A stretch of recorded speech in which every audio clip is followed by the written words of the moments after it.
సింగరేణి అభివృద్ధి విస్తరణ అంతా నాణ్యానికి ఒకవైపు మాత్రమేనా? అక్కడంతా పైన పట్టారం లోన లొటారమేనా? జీతాలు ఇవ్వలేని పరిస్థితి ఎందుకు వచ్చింది? కొత్త సీఎండీ ఏం చేస్తున్నారు? ఉద్యోగులకు ఆయనపై ఎందుకంత కోపం?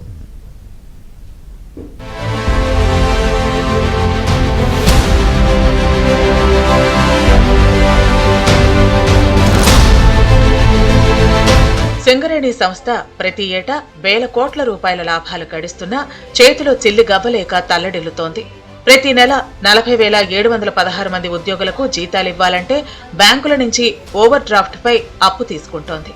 ప్రస్తుతం సంస్థ రోజుకు సగటున 1.52 లక్షల టన్నులు బొగ్గు ఉత్పత్తి చేస్తూ ఉండగా ఇందులో 3వ వంతు వరకు తెలంగాణ విద్యుత్ కేంద్రాలకే విక్రయిస్తోంది. విద్యుత్తును కూడా అమ్ముతోంది. బొగ్గు, విద్యుత్ అమ్మకాలకు సంబంధించిన బిల్లులను ప్రభుత్వ సంస్థలు చెల్లించడం లేదు. క్రమేణా మొండి బకాయిలు వేల కోట్లకు చేరాయి. జెన్కో చెల్లించాల్సిన బకాయిలు 17,000 కోట్లుగా నిర్ధారించారు. మరోవైపు సింగరేణి నుంచి విద్యుత్ కొంటున్న డిస్కంలు 12,000 కోట్ల వరకు బకాయి పడ్డాయి. ఈ క్రమంలో 30,000 కోట్ల వరకు బకాయిలు పెండింగ్ లో ఉన్నాయని ఇటీవల కేంద్రానికి ఇచ్చిన నివేదికలో డిప్యూటీ సీఎం భట్టి విక్రమార్క వెల్లడించారు. అయితే బకాయిలన్నీ కలిపి 47,000 కోట్ల వరకు ఉన్నాయని కేంద్ర బొగ్గు శాఖ మంత్రి కిషన్ రెడ్డి తాజాగా ప్రకటించారు.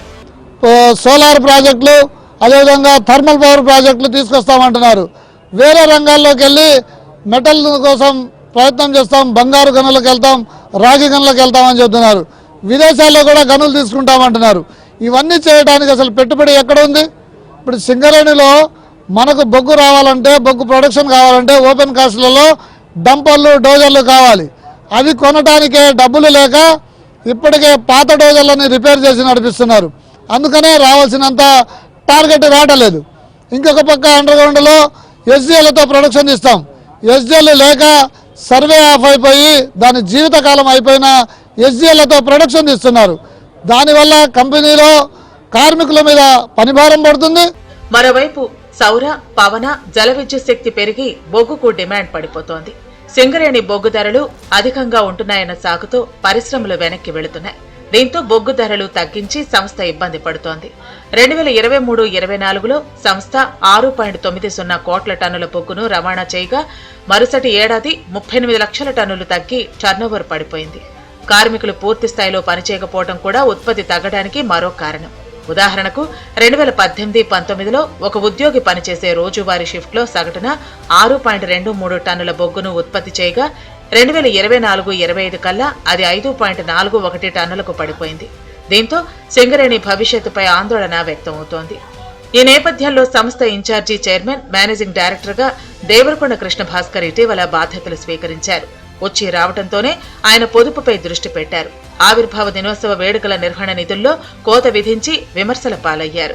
మొన్న మెస్సీ వచ్చిండు, 10 కోట్లు పెట్టారు. మొన్న కరోనా వచ్చింది, ఆ దానికి కొన్ని కోట్లు ఇచ్చేసినాం.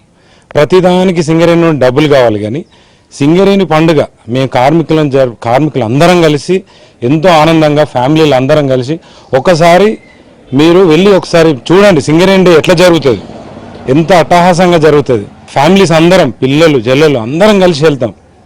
అసలు సింగరేణి డే రోజు మాకు సెలవు రోజు కావాలని మేము కొట్లాడదామని మేము ఆలోచిస్తా అంటే అది వదిలేసి అసలు సింగరేణి డేనే మొత్తానికి తీసేద్దామన్న కుట్ర పన్నుతారు. చూడండి, ఇది చాలా హాస్యాస్పదం. ఇప్పుడున్న పరిస్థితుల్లో మొండి బకాయిలు వసూలు అయితేనే సంస్థ గాడిన పడే అవకాశం కనిపిస్తోంది.